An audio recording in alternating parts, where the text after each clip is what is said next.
Welcome to this very special event as part of our PsychTalks series. My name is Professor Sarah Wilson and I am the head of the Melbourne School of Psychological Sciences here at the University of Melbourne.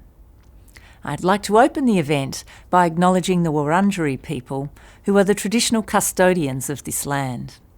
I would also like to pay respect to the elders, both past and present, of the Kulin Nation, and extend that respect to other Indigenous Australians online with us tonight. We're very excited to bring you this panel discussion on what is an important and very relevant topic as we experience the effects of COVID-19 across the world, and in particular the new social distancing measures that are being applied here in Australia. Now, most of us are dealing with this by staying socially connected online. However, it may come as a surprise for some of you that despite this digital age, loneliness is still common, affecting around 1 in 4 Australians. It doesn't just affect the elderly and those living in remote regions. Loneliness can affect anyone at different stages of our lives. In fact, it's possible to feel lonely even when we are surrounded by people, and sometimes other people can make us feel more alone. Loneliness is not just a social issue, it's also a health issue which can have a significant impact on people's well-being. Experiences of loneliness are complicated and usually involve feelings of anxiety, lack of connectedness and community, dissatisfaction, depression and pessimism. It can also lead to changes in our physical health, such as increased blood pressure, cholesterol and risk of developing cardiovascular disease, plus reduced brain function. So overall, loneliness can increase our likelihood of earlier death by 26%.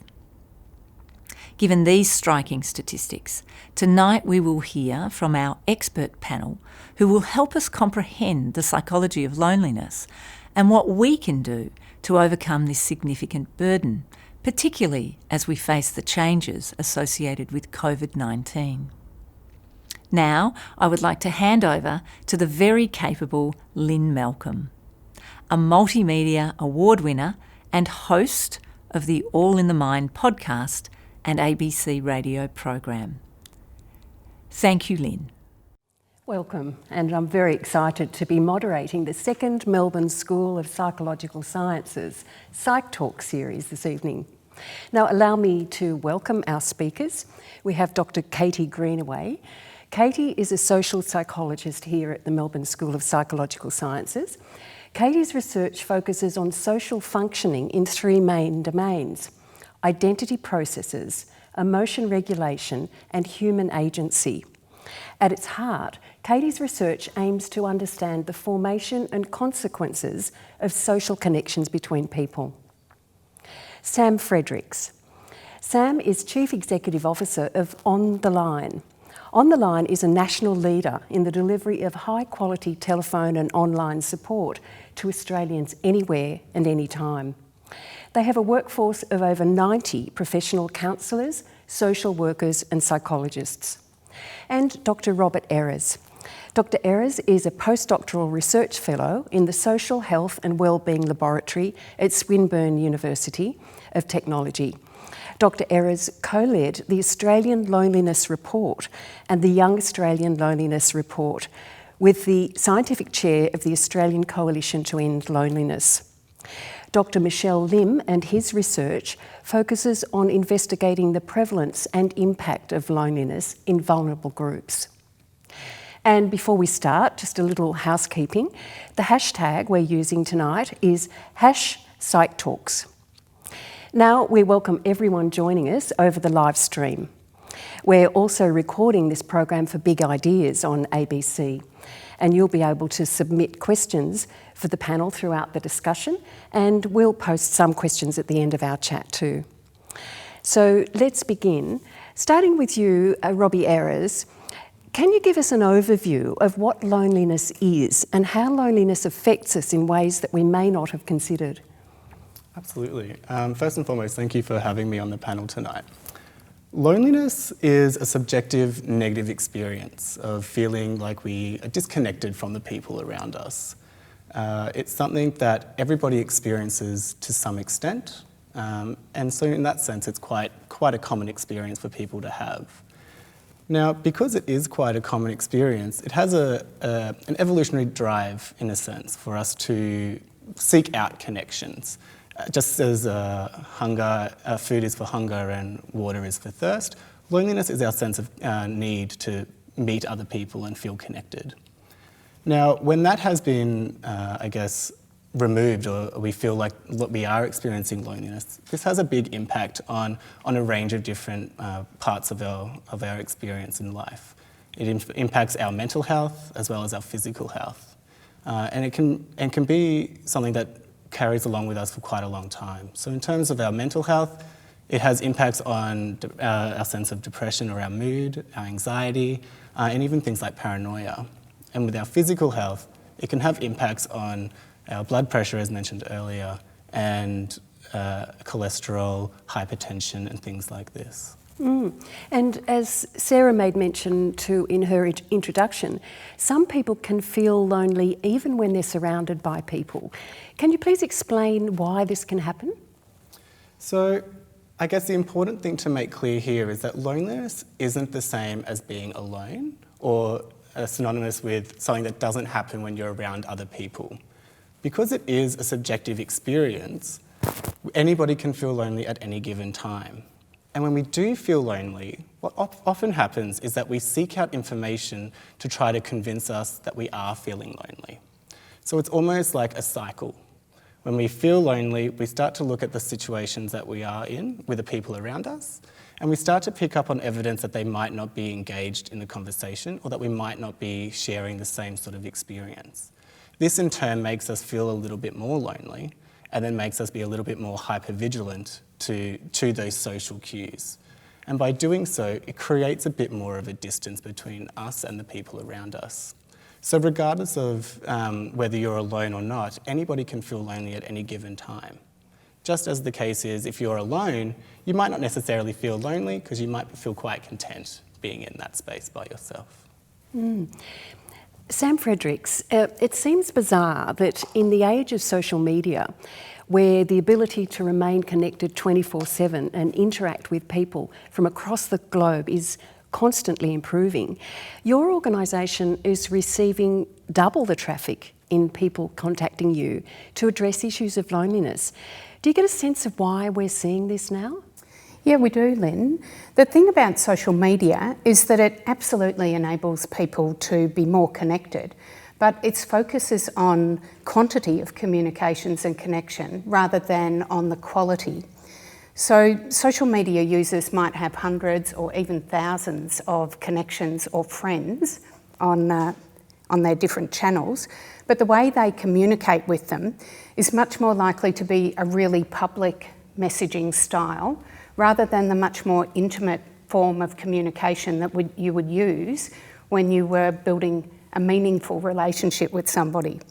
So what I'm saying, Lynn, is that we're more connected than ever before, but social media tends not to build meaningful relationships, and people are becoming lonelier. So there seems to be an inauthenticity that seems to have built up through social media. It certainly doesn't provide the opportunity to really connect with people. Most often you won't have a one-on-one conversation, you might not see the people that you're talking to, so you don't really have a chance to build a proper friendship or ongoing relationship or even check in with those people regularly. Katie Greenaway, loneliness is a universal human emotion that's both complex and unique to each individual and has no single common cause. So what are some of the factors that can lead to loneliness? There's a number of different things. I mean, as Robbie's already said, it's possible to feel lonely even when you're with other people. So other people aren't necessarily always the source of our loneliness. A lot of it comes to do with the way that we interpret the social stimulus that we're given. So we might have an interaction with someone and have a thought process or way of thinking about that is maybe geared towards feeling as though we don't connect so well with that person. So a lot of it is to do with how we interpret social stimulus. And so the good news of that is sometimes we can change the way that we think about those interactions. Also, I think, as Sam mentioned, when we have conversations or ways of connecting with people that don't necessarily feel authentic or really meaningful and do tend to feel superficial, those are often predictors of feeling a little bit more disconnected from others, or as though we're not really kind of vibing on the same level. And so there, I think, again, it's a really good lesson to learn that if we want to connect with others, sometimes we do need to open up and be a little bit vulnerable, to self-disclose, to discuss with others maybe things that we were keeping to ourselves before, and we can turn some of those more sometimes negative interactions into positive ones. Robbie, your research team published the Young Australian Loneliness Survey last year, which indicated young adults reported higher levels of loneliness, social isolation, social anxiety and depressive symptoms than adolescents aged, say, between 12 and 17. Why is it that we're seeing higher rates in those aged from, say, 18 to 25? And does that have anything to do with the end of a routine, perhaps, that was provided in a school setting? So for a lot of young people in that age group of 18 to 25, they're experiencing a lot of changes in their lives. So they're making a transition from high school to university or another education system, or they're moving towards employment, or they're moving out of home. And these are all regular processes that people go through. They're quite normal behaviours, but sometimes it can be a little bit too isolating in that sense. So when we feel like we are struggling, for example, going from a very structured environment like school, where you're surrounded by people all the time, about your peers who share similar sorts of views as you, and then you go into a university lecture theatre where there's somewhat thousands of people, you don't really know them, it can cause a sense of, oh, nobody here understands me or nobody gets me. And one thing I guess this really relates to is this idea that both Sam and Katie were really highlighting, is that loneliness is more to do with the quality of the connections that we have, not so much the quantity. So you can have one person in your life that you feel really connected to, and not feel lonely ever. Or you could have multiple people that you engage with but feel like no one's on the same page as you. And I feel like when you are going from an institution like high school into adulthood, you're constantly having that challenged. You're always around your peers who you shared a lot in common with, and now you're being put into situations where you might not be able to recognise so easily that you have a strong connection with these people. So I feel like in that sense, it's the sheer number of these experiences that this demographic go through is just a lot more than what we would typically see in other age groups. If I could, just add, certainly, we see those elevated levels in that particular group, but I think it's worth pointing out that, that's a moment of transition for people, and there's a lot of other times of transition in life that we know are risk factors for, feeling more disconnected from others or a sense of loneliness. Parenthood is often one, so transitioning to a new kind of family unit. Divorce is another. Retirement. I think what we're all going through at the moment is one such transitional case, and so it's important to pay attention to the kinds of times of life where we might be at risk of feeling a little bit more disconnected, and then putting procedures in place to deal with that. So if you could tell us a little bit more about that. One group is the elderly, where people with perhaps people may have pre-existing mental health concerns.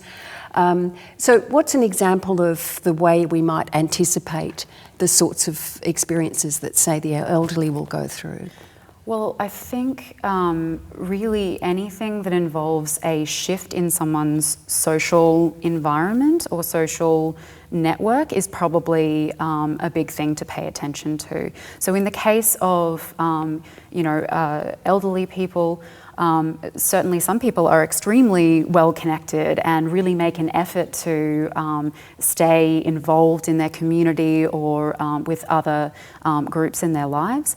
And that's a really great thing to do. Of course, at the moment, that's something that is increasingly difficult for people to do. So getting together with the local book club or acro aerobics group or other gatherings is extremely difficult. And so finding ways of achieving that connectedness, I think, is going to be incredibly important so that people still feel are able to engage in those relationships, even if they're not necessarily physically present with one another. Mm-hmm.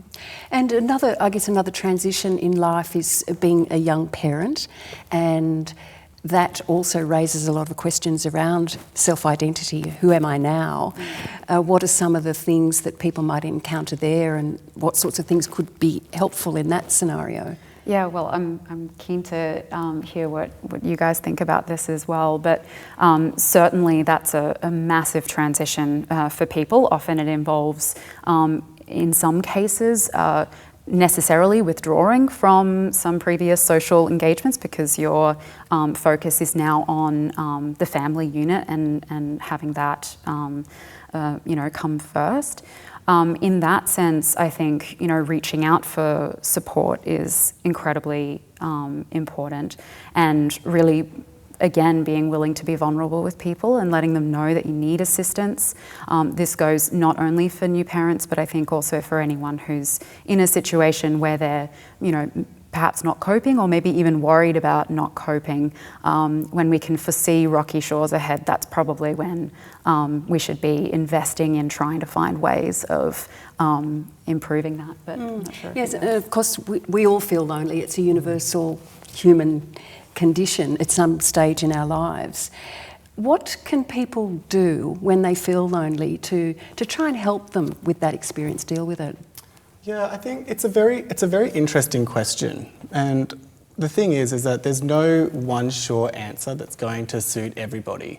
And this again is because loneliness is impacted by a multitude of different factors. For some people, it's that transition into parenthood or from retirement. For others, it's because they actually have moved overseas and they're away from the people that they feel so connected with. So how we address loneliness in this sense is always going to be very different. I think it's also really important to think about how we can go about intervening with loneliness at different levels. So we can look at it as an individual, but also with our relationships and even as high up as our society and societal changes that can happen. If we think about an individual and how they're feeling lonely, for some people it might be this idea that they are really switched on to how people are responding to them. And if that's the case, it might be a really useful technique to focus more on identifying those negative thoughts that they're experiencing about, see, they don't understand me, nobody gets me, and really working on that. But that might not necessarily be useful for somebody who's having more interpersonal differences or difficulties and feeling loneliness in that sense. So rather than there being a one-size-fits-all approach, it has to be a targeted approach to the person's unique experiences. And I think this is what we see quite across the board. Katie mentioned earlier about the different transitions that you have, and I think that's a really good example. If you're targeting loneliness in an older person, what's going to be useful for them is going to be very different to what's useful for a younger person. And that's because they've experienced a whole range of different things and their sense of loneliness might be coming from a different place. So, Katie, you've actually worked on some interventions to increase social connectedness. What do these involve? Well, this is work that's in affiliation with the University of Queensland as well as the University of Melbourne, focusing really on the group level. So how can we get people connecting with groups? As Robbie mentioned, there is work that we can do with individuals in terms of helping them connect interpersonally with other individuals, but another pathway that we can think about addressing social connectedness is with larger groups of people where it's not just an interchangeable one-on-one relationship, but this is a cluster of individuals that I can turn to for assistance and help. And so we often tend to focus on helping people see the benefits that groups can have in their life for well-being, for productivity, for ability to engage with information effectively and get resources that they need, and how to leverage that into joining groups and having groups be more part of their lives. And a really big part of this, I think, going back to, again, what Robbie was saying about, it's not a one-size-fits-all. Really what we do at the start of this process is try and get people to reflect on how their current social situation is going. So what are the groups or social connections in their life like at the moment? People can do this at home. You can just literally map them out, or you can write them down as a list and see what are the most meaningful and important connections for you.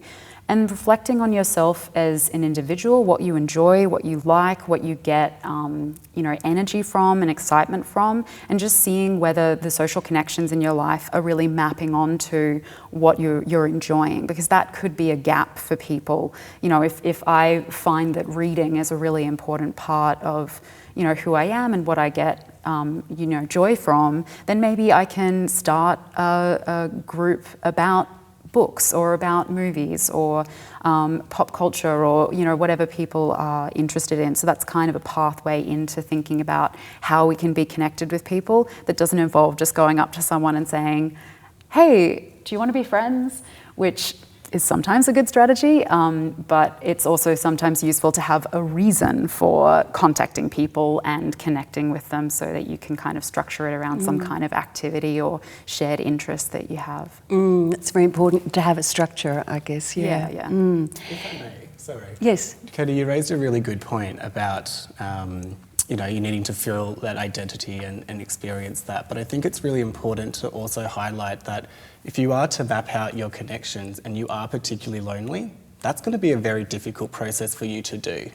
So by all means, I absolutely agree. Like for some people, it's very suited. But if you're experiencing problematic levels of loneliness, trying to figure out what friendships give you joy is going to be a difficult process. No, that's absolutely true. And there, I think something like On the Line, for example, can come in extremely handy as a resource to reach out to and to talk to people about this kind of experience, or of course getting, for example, a clinical psychologist and discussing these kinds of issues. And so I definitely recommend people who are experiencing really what they feel to be problematic levels of loneliness to do that. So Sam, On the Line, what sorts of things have you come up with that you can do, say, in schools or workplaces to instill good social interaction skills in people? Yeah, I think that probably children are actually really good at, schools are certainly good at teaching children social interaction skills via, just normal play and learning how to develop empathy and learning communication skills like listening and building friendships from that. And we tend then not to focus on it so much at work, but if actually the same principles still apply. So even when you're at work, you need to look for opportunities, whether it's a formal opportunity that the company puts together for you or a group of like-minded employees, start to develop groups that are working together to problem solve something, or maybe it might be a sporting team that you do so that you can bond with other people on a like-minded topic and then start to build more meaningful relationships with them. And at our work, for example, we have a self-care wellbeing group, and they do themed interactions each month. So this month we've celebrated Mardi Gras right across the organisation. And a few months ago we celebrated Harry Potter month, which was amazingly successful because everybody was interested and everybody interacted, and you got to make connections with people that you might not otherwise have had a chance to talk to.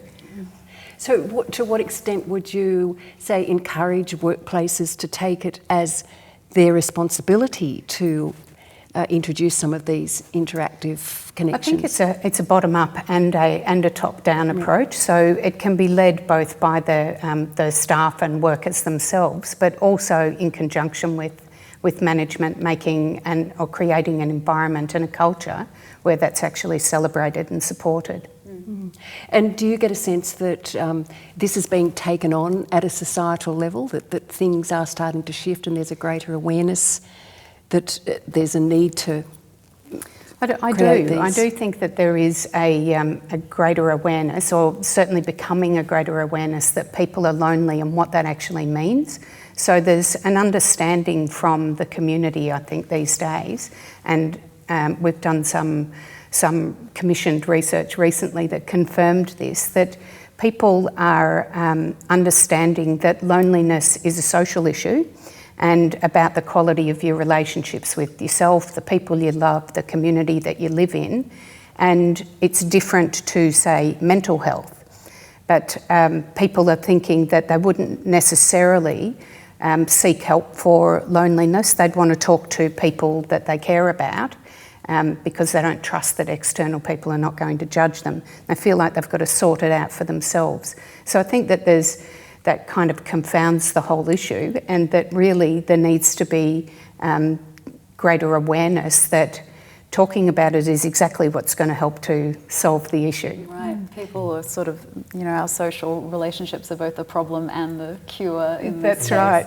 Mm. And because there's a stigma around feeling lonely, and almost people are a bit ashamed of feeling lonely, that perhaps they shouldn't feel lonely. Yeah, but the irony is everyone does at one point or another, and so normalising it, discussing it, raising it. Other people, this is, one study that I love that I read about last year is essentially 25 studies of failed studies on trying to get people to perspective take other people's perspectives. And the only intervention that actually works is if I tell you, Lynn, this is what I'm thinking and feeling right now. And then you can say, oh, Katie, it sounds like you're thinking and feeling this right now. And so we can't expect other people to be mind readers and to know when we're feeling a certain way. It does really require us to, be brave and vulnerable sometimes and tell people, hey, I'm not coping, or I am feeling a little bit disconnected. Can you help me do something about that? I think that's a really, really good point. And one thing I think that's important to raise also is that part of this stigma might actually come from people not recognising that they are lonely. Because we see a lot in research that when people respond to the question, are you lonely?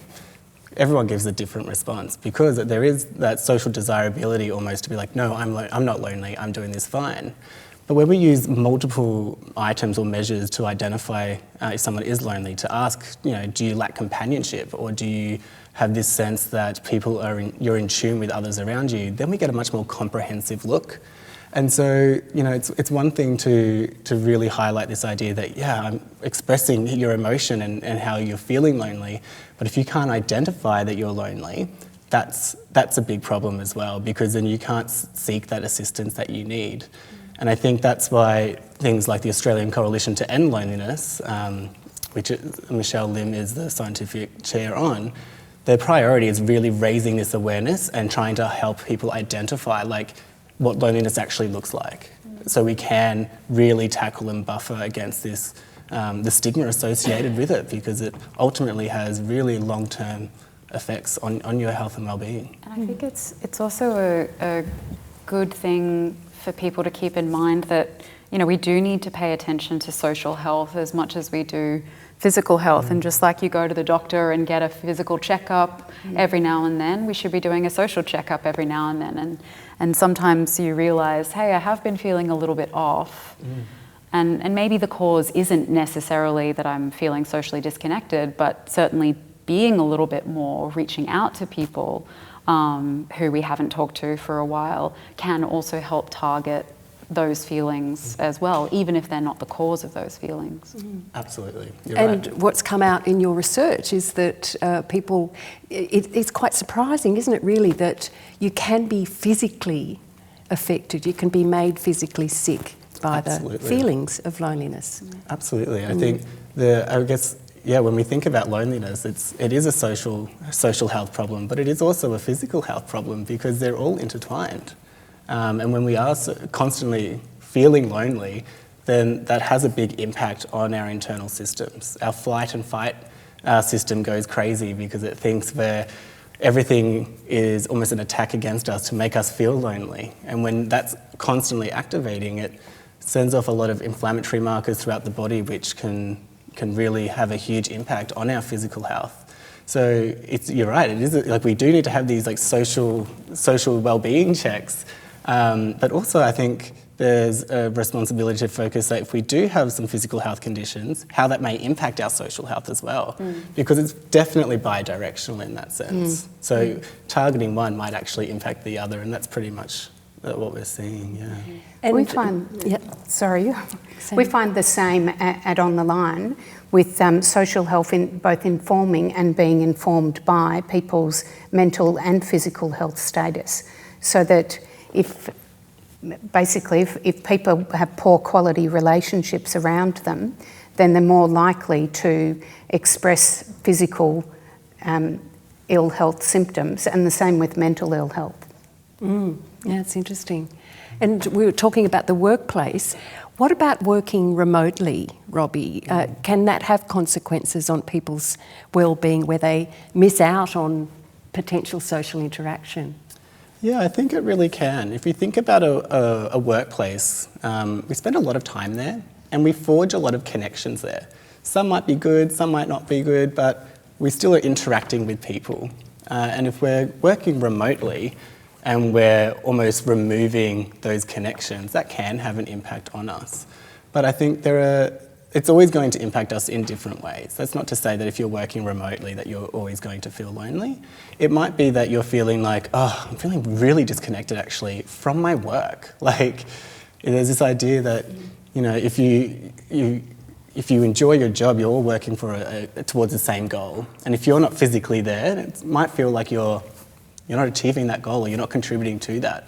So there are ways to mitigate that feeling, and I think one important way is if you are going to work remotely, try to organise and schedule meetings like that are face-to-face.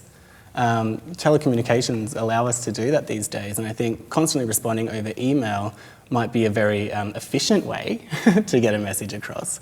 But having the ability to see somebody face-to-face is actually really important for those needs, which might help reduce that impact of feeling lonely when you're working remotely.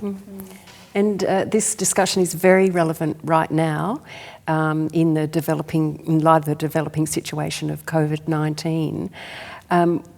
I guess to each of you, what advice would you give to those listening as to how to stay connected in this time of uncertainty? And you may well be working remotely, working from home. So first of all, Katie.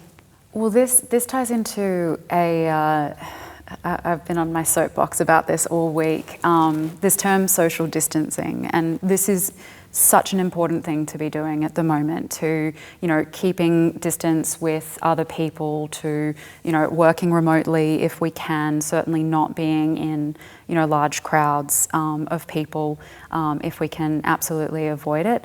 What I don't like about that term is I think we should be talking about it as physically distancing, which is what we're doing. We're not socially distancing at all. In fact, it's more important than ever to be socially connected with others. And so really paying attention to our relationships with other people and making time and plans for those relationships is really key.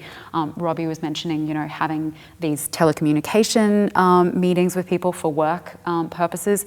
I think that's really important. But also one thing that we get at work often is this incidental social connections. We go for coffee with people, or other kinds of activities. We run into people in the corridor, and we can miss out on those. So even making time for that in a work context, having like a virtual coffee room where people can jump online and just have a break, or say, hey, is anyone taking their lunch break, and do they want to maybe chat over the phone while we do that. So building in those times to not just have like functional discussions with people, but also social chats. And I think that also goes for catching up with friends. We can still play board games or video games together virtually. Now we can watch Netflix at the same time together through various plugins in our browsers. There's a lot of ways that people can get creative, but I would say the number one thing is to really prioritize those social relationships while maintaining physical distance. Yes, it is interesting because we're almost being asked to train ourselves into distance. And if you're trying to change your habits, even if it's a physical habit, it makes you psychologically feel like you need to be distant as well. Absolutely, but I think just as we can train ourselves into maintaining physical distance and good hygiene, we can also train ourselves into maintaining social connectedness. And so maybe we can develop habits around these that actually makes it effortless to stay in touch with other people. So it's also a mindset of how we can make this just a routine part of our everyday. And Sam, this must be something that you've been dealing with for quite some time in your organisation. Absolutely, and I think I agree with Katie and the suggestions that she's made as well. And I think that it is about, you can build a rapport with people across the telephone and across using technology, while social media doesn't give you the quality of relationships you want. You can in fact build a relationship on Skype or other things like FaceTime, where you can actually see people. And I think that that's really important, both in a work setting and also in a personal setting, to make sure that in these times where we may well be disconnected physically from each other, that we stay in touch with the people who are important to us, work-wise and personally wise. I think we can't forget those sorts of things. If you're used to going out with your mates on the weekend and suddenly can't do those same things, then as Katie was saying, make time to watch a show or talk on the phone or just catch up and do something online together. Robbie, in this situation with the COVID-19, it must raise many questions that you've already encountered in your research, but it must be highlighting those now for you. Absolutely. I think, some really great suggestions here about how to maintain that sense of connection. Again, I think it's really important to contextualise this situation. This is something that's it's going to be relatively short term. So the solutions that we've got to focus on here need to adapt to that. I think Katie made a great point, about, making connections, calling up people and letting them know and that you're there and I'm feeling disconnected, or these virtual lunchrooms and things like that. And Sam, you alluded to that as well. It's really important though to focus on the content of what you're saying. And I think in these times, it's a really good opportunity for us to try to think about actively how we can strengthen the relationships that we actually have already. And some really good ways of doing this are things like expressing gratitude. It's such a powerful task that people can do, which has a big impact on the relationships that we have. But aside from that, there are other things we can do as well. If we have elderly parents and we have the resources right now to be able to do something, like get them into our family house or something like that, that's an opportunity to create that connection, because the needs for the older or the ageing population or older adults is that they want that physical connection and that physical proximity with their loved ones to feel that quality relationship.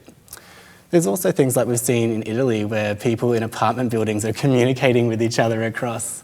And that's also a really good way as well. I mean, if you have the ability to do that, is to talk to your neighbours through a fence or across a balcony, or in ways where you can actually have those social needs met without the risk of this being physically close.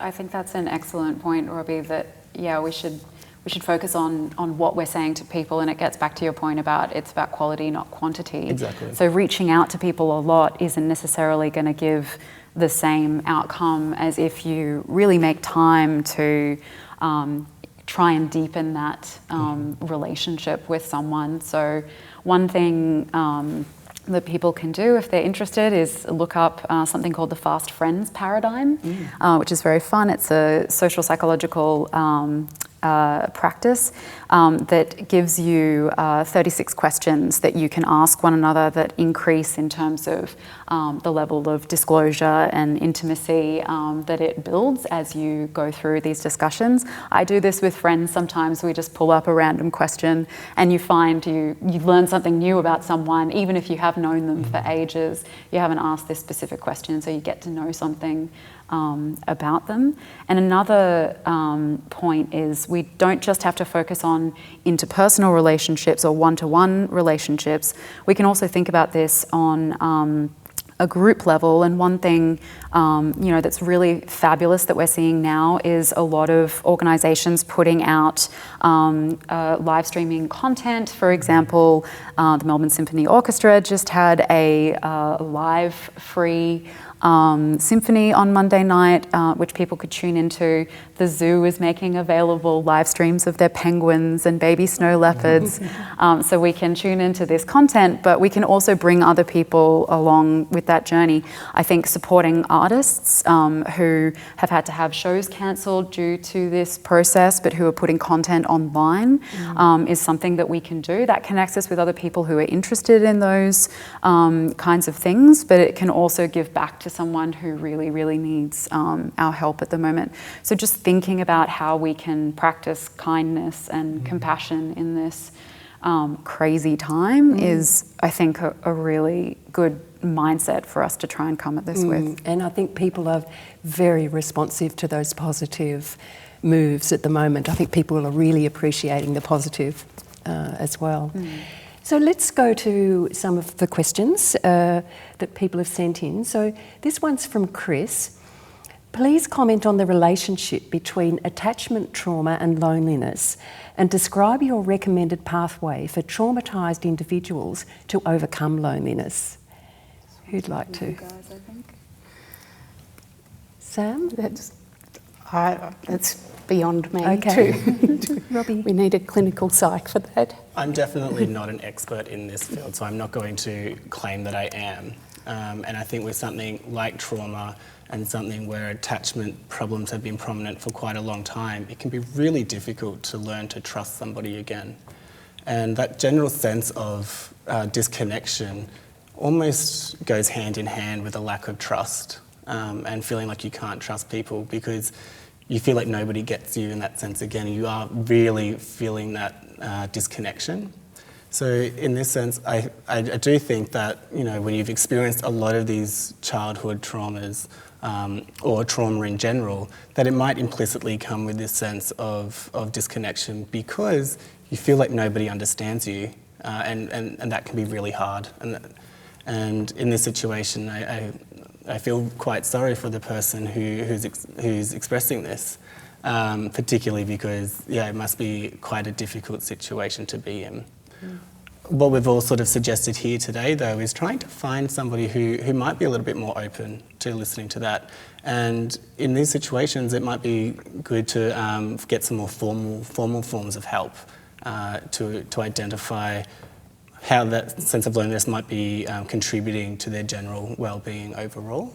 And if there are social groups or connections like that, it might be really important just to monitor the sorts of things that you're saying, because if you're eliciting too much information about something that may have happened to you, regardless of what that event is, that might actually be detrimental to forming strong relationships. Yeah, thank you. John has a question. He says, I have autism and I feel lonely much of the time and I try hard to make friends at work, but it sometimes feels like I'm very difficult to like. I've done a lot of reading about social cues, but it's a big challenge and I feel like I need some expert help, which is a similar thing, I guess, that it's quite complex, isn't it? Katie? Yeah, I mean, I again, this isn't my area of expertise. As a groups researcher, I tend to focus on that kind of level of interaction. I would, echo what Robbie said and say, I'm sorry, John's feeling that way. Yeah. In this case, I really do think that formalized help or reaching out to, for example, a clinical psychologist, someone who's really aware of these issues and can help in an ongoing way. This is true for everyone. This is an ongoing process. It's not going to be a quick fix. We're all learning how to, be socially connected and connect with new people all the time. And so maybe someone who can help in a more kind of longer term relationship way, I think that would be a really good way to go. Sam writes in, something that is happening is that people are so private, shy, or scared to express feelings or issues. How can we socially change this mindset to teach families to encourage this? Sam, I wonder if you have thoughts on that. Yeah, I think that's similar to the idea of the child's play and forming social interaction skills and developing your psychosocial skills through play.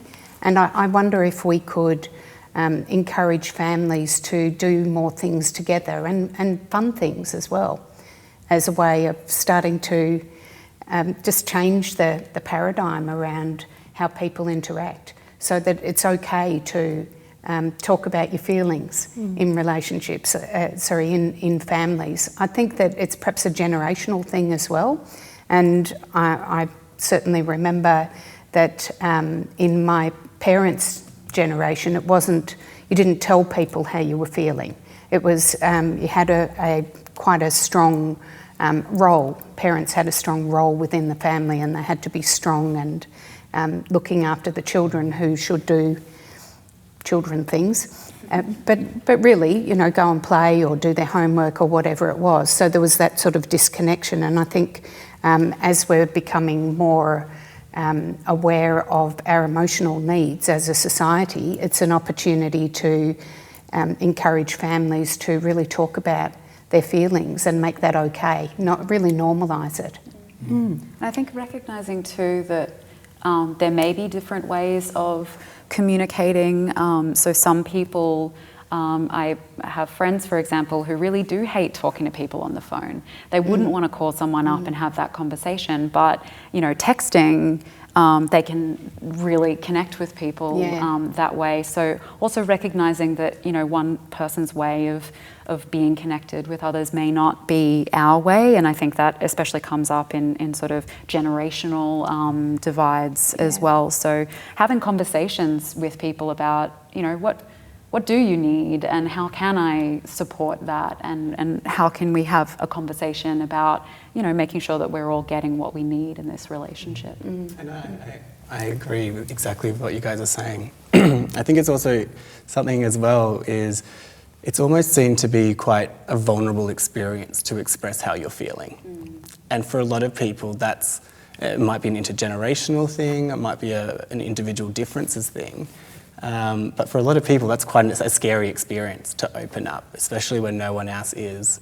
So I think this idea of really starting early on and almost modelling this behaviour from a young age can really help encourage that it's okay to talk about your emotions, and that doesn't make you weak in any capacity. It actually makes you a very well-rounded, strong person to be able to do that and know what you're feeling, why, and what to do about it. Summer has raised the issue around another form of transition, and that's migration, for example, which is very relevant to international students. They feel lonely whilst gaining new cultural understanding or experiencing cultural clash. Would you like to make a comment on that? We absolutely see this in our experiences at university.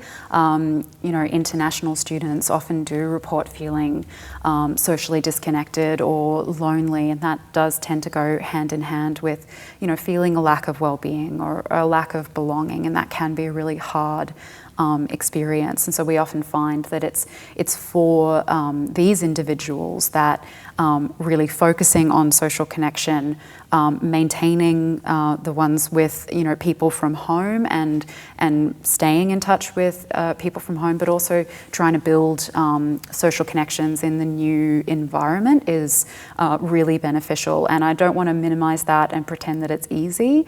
It's very difficult, and it does require us being really vulnerable, but it's also an utter necessity of life to be feel as though we belong and feel as though we're supported in our environment.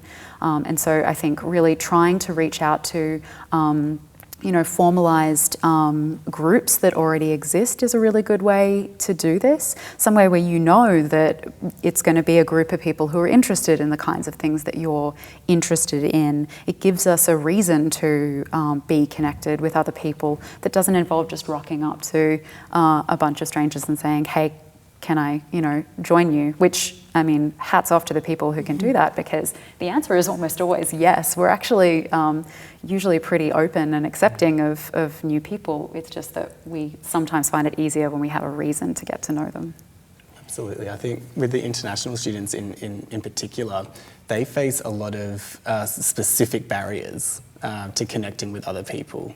Often they already have this expectation that when they do come to study in a new country, that life is going to be like, I'm going to meet all these new people and it's going to be great. But then they realise, actually, I may need to work. And because I need to work, I'm only at that place for most of the time, and then I don't get to talk to my family back home because of the time difference, and that's really hard, while also trying to maintain good grades and all those different things that come with being a university student. And I think in that case, it's really, really hard. So as Katie's saying, if you have specific interests that you're interested in, try to seek those out, or people that might have that. And unfortunately for a lot of people, they don't know where to find that information. Universities are a great place for this because there's a lot of formalized clubs and groups that do this. But even meetup groups, for example, are a really great resource. There are different kind of community areas that people can go to seek out people who are interested in this, or even trying to start a group on a specific thing is a good way to find out whether or not that group already exists. Well, volunteering is often a really good way as well. So if you like animals, you could volunteer at the Lost Dogs Home or the Lord Smith or somewhere, and just meet other like-minded people. Well, and that and doing something meaningful. That's a bit of a twofer, because research shows that when we spend money on or do things for others, it actually makes us happier than when we spend money on or do things for ourselves. Yeah. So you're getting the dual benefit of becoming more socially connected, but also giving in a way that is in some ways selfish, because it's going to be increasing your own happiness and well-being. Well, it gives you meaning. It gives you meaning in your life, and it gives you direction. And I think they're really important for people in particular to have. Once you have meaning, you have that sense of connection to something bigger than you. Absolutely. Doesn't have to be individuals, it can be a cause. Or absolutely. Jasmine writes in about her elderly parents. My elderly parents seem to have socially distanced for the last 30 years of their lives. Ha ha, she says. I just thought they were introverts with mild depression. I don't know how to help them when they talk about missing friends, but they make no attempts to make friends. This is a hard one, isn't it?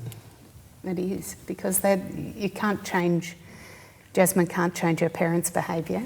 She can absolutely model the behaviour that she'd like them to adopt, but really she can only choose to change her response to her parents.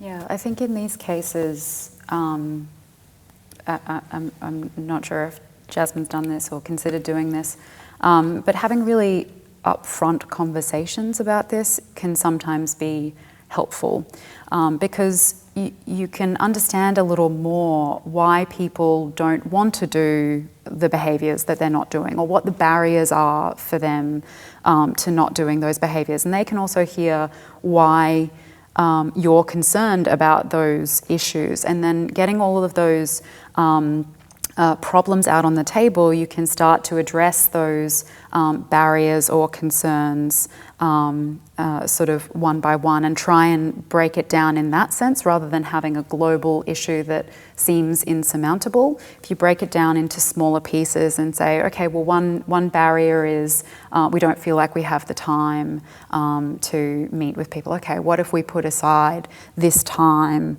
to do X? Or another might be, oh, well, they never get in touch with me. It might say, okay, well, it involves someone starting the conversation. So what if you reached out now and, sent a message or gave that person a call? Or, there can be kind of concrete actions that you can try and take once you understand the scope of the problem. That could be one way forward. It's almost about helping them change this lifelong habit in a way, sort of change that mindset to just break out of it. Yeah, I mean, we know from behaviour change that if you make problems concrete, so you don't say, for example, I'm going to exercise more, you say, I'm going to walk around the block 3 times every day.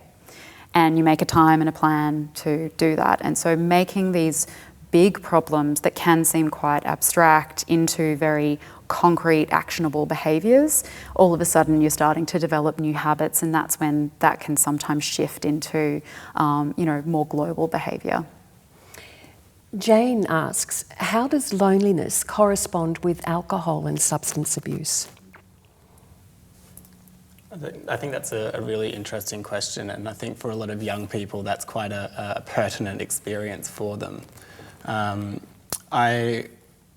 I guess this is my own opinion in this sense, but it almost makes sense to me that if you are struggling with loneliness and one thing that makes you feel a little bit more connected is drinking with people in a bar, then you might rely on that to try to make connections, to feel that feeling of connectedness.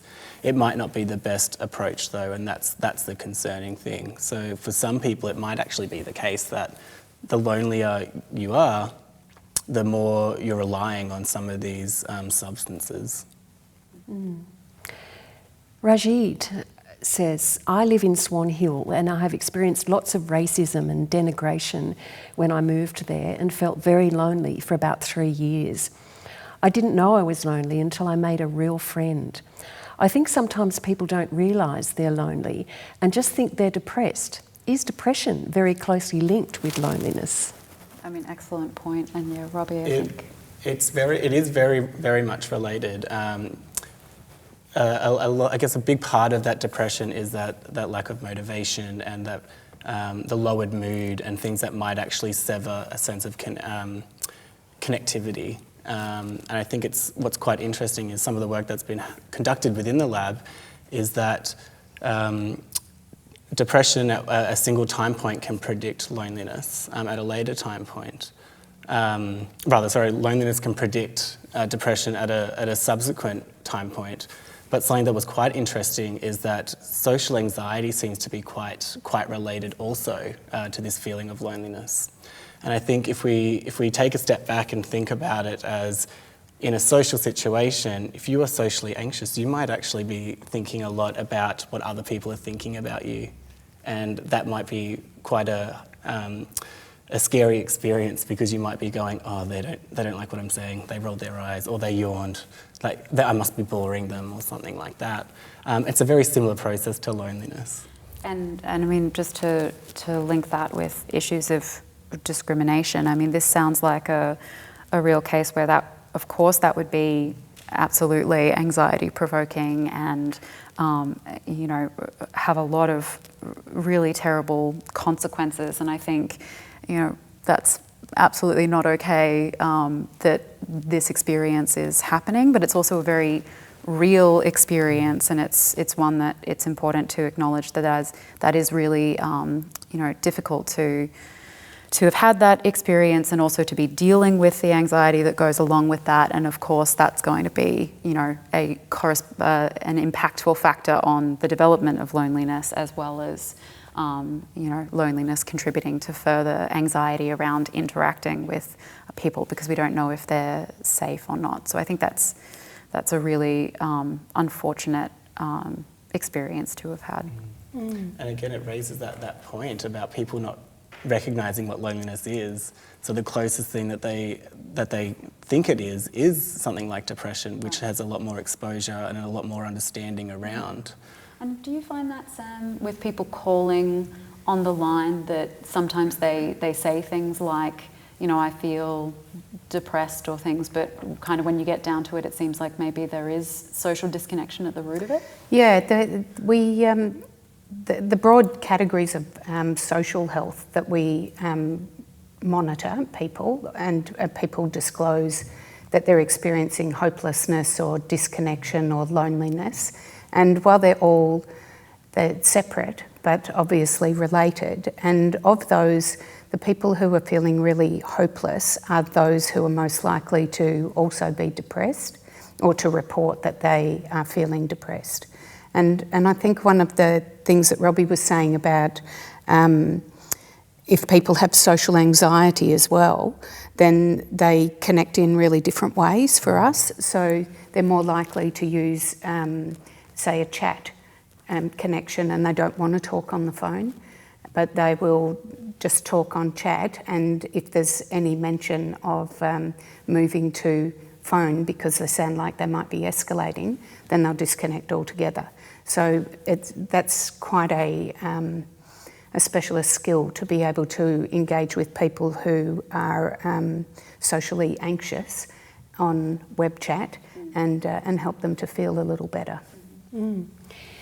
Perrin would like us to highlight the unique challenges in addressing loneliness and disability. Sam? I think that the probably what Robbie and Katie have already said about just trying to find different ways of forming connections, whether it's with different hobbies or interest groups that could be initially online, and then you might make use of things like the meetup groups that Katie was talking about for all sorts of different things. I think it's a challenge, but to try and find some like-minded people with like-minded interests. And sharing their particular issues of disability and too. sharing how you're feeling as well. Yeah, and I think it's really important to acknowledge, and it's something that Robbie brought up earlier. Sometimes there are, very real experiences that people have that are outside of their control. That does mean that it is sometimes harder to form connections or to be seen in a real and authentic and individualistic kind of way. And I think disability can be one of these where sometimes people who don't have disabilities can find it difficult to know how to react, and that puts a real burden on disabled individuals to always be the one who's educating or reaching out or saying, well, this is how I want to interact, or this is how I want our relationship to be. And I think it's important to acknowledge that that is a real burden and an effort for people. The same thing goes for people who suffer discrimination or who have minority status. They're often the ones who have to be the ones reaching out to majority group members and saying, hey, let's interact in this way, or let's have this conversation. And I definitely don't want to minimize the difficulties that are associated with those kinds of experiences and the additional burden that can place on people, especially if they're already feeling disconnected and lonely in some way. So that's, just some sense to, I suppose, validate that that's a really tough experience to have. We'll finish on this one. Kerry is interested in what type of research projects in loneliness are available to students? What else needs to be figured out? So I'm sure each of you would have something to say about this, what you'd like to study in loneliness. Well, one question that I'm really interested in at the moment is looking at using experience sampling technology to assess loneliness. So this is a methodology where we contact people multiple times a day, usually via their smartphones, and just say, hey, how are you feeling at the moment? How lonely are you feeling at the moment? Are you with people at the moment? What was the last time you spoke to someone? And seeing how these experiences fluctuate over the day. A lot of the research that we've used to look at this problem so far have been correlational or cross-sectional, looking at people at one point in time, or looking at people over longer periods of time, as Robbie alluded to before. We don't necessarily have more fine-grained analysis. Some people have done this research, but it's really kind of at the cutting edge now. And one thing that I'm really intrigued about in that specific space is looking at petitioning variance to do with how much of loneliness is associated with different individuals. So me being more lonely than you, for example, and how much of it is within person variation, which is my loneliness levels and how they track differently across time. We can actually partition those two sources of variance and figure out how much of loneliness in general is due to people being different and how much of it is due to people varying over time. And the preliminary evidence that we're looking at now suggests that it's more to do with how much people vary over time than it is to do with people necessarily being different. That is a source of variance, but around about 60% of it seems to be due to how much we fluctuate. And so to me, that suggests that interventions around loneliness aren't necessarily geared towards certain groups of people or certain types of individuals, but more to do with predicting when in people's everyday lives they're more likely to feel lonely and being able to target them at the right time. Robbie, what would you like to find out?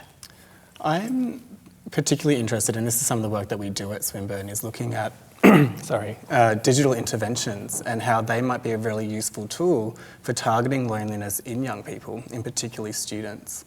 I think when we look at students and we talk about international students, often something that comes up is this idea of attrition and dropping out, and the impact that has not only on the institution but the individual, and there might be shame or guilt associated with that. What we're doing at the moment is trying to target loneliness using some digital interventions that can really be tailored to the needs of that person, that will help them make connections and help them engage a lot more with their studies and with the people around them in a way that also reduces some mental ill health variables like depression, like anxiety, and things maybe like paranoia, while making sure that they do have this sense of connection with the people around them. And Sam? Well, we're not a research institution, but we do have a lot of data. And so we're really interested in mining our data to, I guess, from the transcript analysis, really, of phone calls or of web chats, and being able to look at the relationship between people's relationships and when they disclose that they are lonely as well. We measure half of the people who call us or contact us in any way want to talk about their relationship. So they've got some sort of an issue with their relationship, and then there's 22% who say that they're lonely. But it would be really interesting to understand the relationship between those two things, their relationships and them saying that they're lonely as well. And then, of course, being able to map that against other issues that they might also talk about during the course of a conversation. And obviously it would be all de-identified, but yeah, just to be able to understand what informs and is informed by loneliness. Great. Well, thank you very much for a most interesting discussion. Our panel, Katie Greenaway, Sam Fredericks and Robbie Aries. Thank you. Thanks, Lynn.